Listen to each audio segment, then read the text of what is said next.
This is Quick Take. Welcome. This is where we talk about the questions that are on the minds of people everywhere. I'm Susie Talmanchuk, along with my partner, James Caps. How are you, James? Good, Susie. You seem surprised I was here. I know. What was that pregnant pause there? It's like, oh, I forgot. James is here.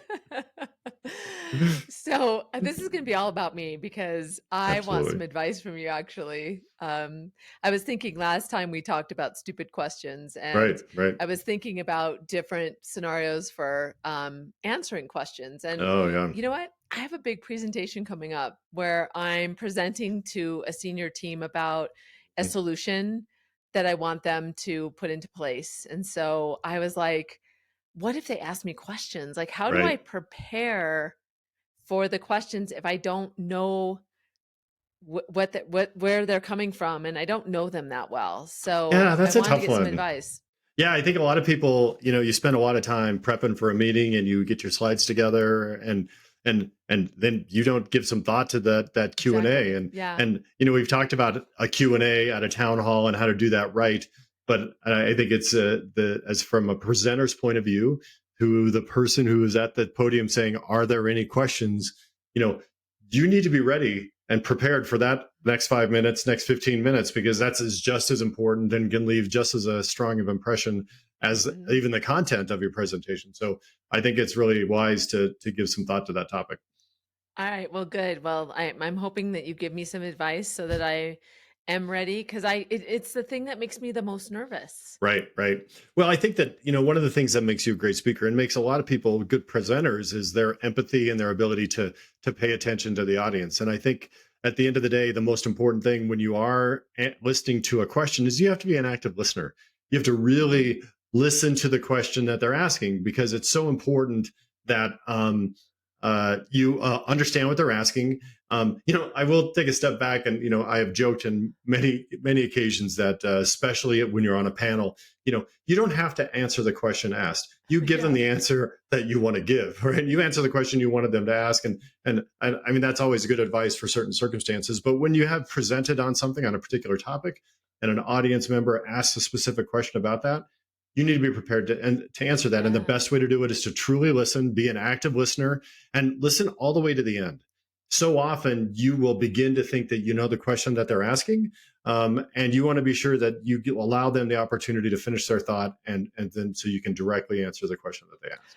Yeah, and you know what I love about that is that will leave an impression if you do cut them off, and not Hmm. just to them, but To I can't everybody. stand when people do that to other people. It just completely Hmm. turns me off. So that's Yeah, really good advice is just to be an active listener because I tend to have my mind thinking about how did I do? So right. I really, if I need to really think about what they're asking so that Hmm. I don't get caught in my mind somewhere else. Right. I think it's calming for you as a as a presenter to take a step, take a breath, and listen Yeah. listen to that question. Okay. That's the first one. Yeah. Second one is I think it's super important to know your audience and be prepared to answer the question from where they are. Right. And so they may ask the Oh, question yeah. with words that you think you know the answer to, but consider the audience. If you're presenting to a group of people and the CFO asks you a question, those words and that answer may be very different than maybe the CTO or the CHRO or the COO asks. And so you may want to respond in a way that addresses their concerns or their space. I think that's always wise to try to customize your response to something that really meets the needs of the person that's asking, and knowing where they're coming from always makes your answer that much more powerful.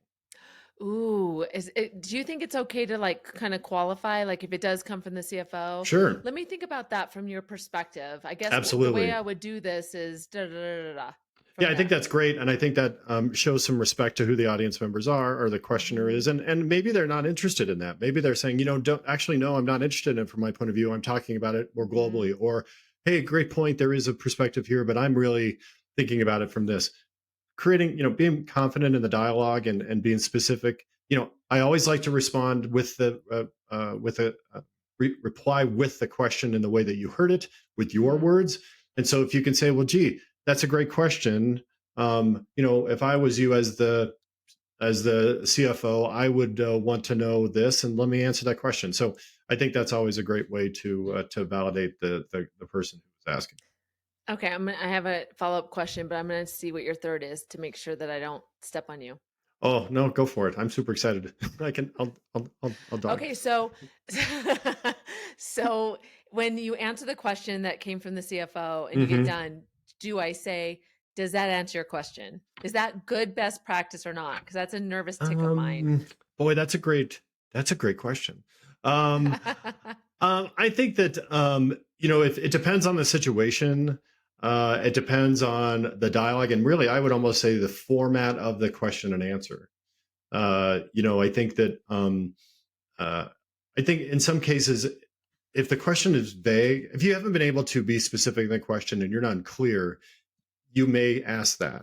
Oftentimes, though, I avoid that by simply stating the question up front in my own language, so I know I answered the question, right? But then if you regurgitate the question, like the CFO asked, and you say, "Well, as a CFO, I can understand." So what you're asking me is A, B, and C.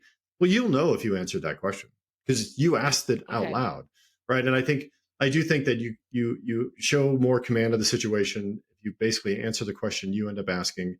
And frankly, if the CFO or the audience member is serious about understanding that situation, they should say, "Well, that's not what I asked." You can address that. I So I would say at the end, which I need to make sure I'm intentional about because I'm kind Hmm. of nervous answering the questions, to intentionally stop and practice silence and like Yeah, not just ramble on.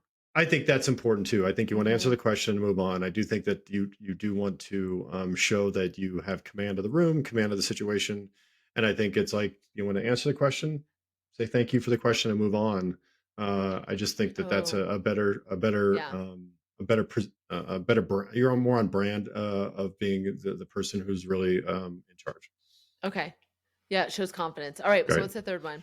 Well, I think the third one is probably the most difficult, and for many of us, especially technology people, we have this tendency is really to lose our way in answering the question. I think it's really Mm, important for you to have structure in the way that you hmm. answer that question, and you want to be succinct. You want to be crisp. You want to clearly answer the Hmm. question, and you want to be done with it. Hmm. So often I know we've all been in meetings where somebody stops and goes, uh, what was the question? Did I answer your question? Because they're now Yeah. over here talking about something completely ridiculous and completely Yes. off topic. And I think that I'm a big believer in, repeating the question, answering the question, and, tell them what you told them and tell them again and then get out. Right. And so you want Yeah. that to be very crisp. You want to stay on topic. Now it's interesting and fun to go, hey, let me answer your question, but that makes me think of something else. And then you can go into left field, Okay. right? Yes. But I think it's really important for you to be clear and intentional in that particular moment, have a good structure to your response, and be sure that you know that the answer. Then that way you know the has been answered and you've made your point. Oh, I love that. Yeah. It's so good. We often don't think and have an intention about how we're going to move into this and how Right. we're going to end it to move into the next. Yeah, and it's easy to do. You get caught up in thought, and the problem with this is most often you're presenting on something and you're passionate about, and Yeah. you're excited, and you want to tell people what. Not only do you want to showcase your knowledge, but you also want to tell them that adjacency, that detail, that nuance that maybe not be appropriate at the time. Yeah. And given the presentation, given the type of presentation, maybe you're constrained by time. Maybe it's that you only have a few minutes during another meeting. Maybe there's a hard stop. You've got to be really crisp on making sure that you accomplished what you set out to accomplish and didn't leave on a sour note or leave everybody wanting more because you lost your plot. Yeah. I also just to get your advice on this is I feel like if you're doing like an hour presentation, maybe like three questions, like how long do you wait for questions? How do you pull it out of people? Maybe just get a couple and then move on. Yeah, I think that it's tough to um, have that moment where people are not necessarily responding. Yeah. Like as the presenter, it's we've talked about having questions queued up, having somebody prep you Hmm. some questions Yeah. so you can create that dialogue, and I think that's great advice for a town hall meeting, one that you want to kind of prime the pump. But in my mind, in this conversation, it's you in a boardroom or you in a conference room, and you're presenting to an audience that simply does or does not have questions. Then I think you just give a pause and thank the team and Be move done. on and be Yeah. done. Look, I think so many of us think that there is that we have this fear of scarcity and that this Yeah. is the last moment. Look, if it's a good topic and you're giving a good presentation and there are questions, they'll find you for a question. They'll find Yeah. you. They will come Yeah. to you with questions. Maybe the politics aren't right. Maybe the time isn't right for those questions to be asked. Just move on. Yeah.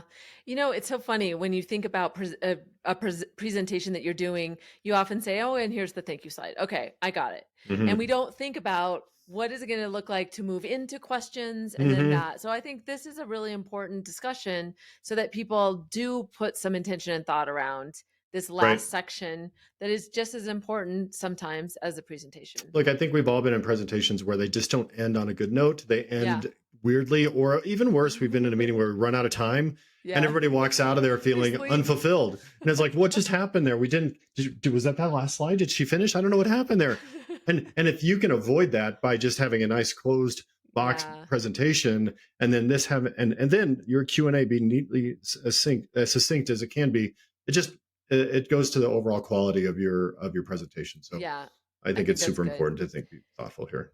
And just so I don't forget, what are your What are three the three? Should I takeaways? recap those? Okay. First one, be an active listener. Be sure to allow the questioner to finish their thought. Make sure you're answering the question, getting to hear what they truly want. And then, secondly, answer the question from their point of view. Understand what they're asking, maybe not in the words that they're saying, but also who they are and the role that they play. So you may be able to fill in some corners of the question to truly answer the question that they are asking. And then third, really, I think it's super important that you have a nice and crisp answer, that you are succinct in the way that you answer questions, and that you clearly get to the end of the answer in a way that allows the user or the listener to hear that you answered it and you're ready to move on. That being succinct and crispness shows command of not only the information but also command of. Awesome. Fantastic as always, James. Thank Thanks you. so much. And to our Quicksters, thanks for Yeah, joining us thanks for today. joining us this week. We're glad you're here. So this has been Quick Take. I'm Susie Tomanchuk along with my partner James Caps that I was not surprised you were here. You are just part of it. We're both on LinkedIn, so connect with us, ask us questions, tell us what you think. We would really appreciate hearing from you, and share this with somebody if they're facing a presentation and they need to have this prep, make them better people by giving them this episode. So thanks for joining us. We appreciate you.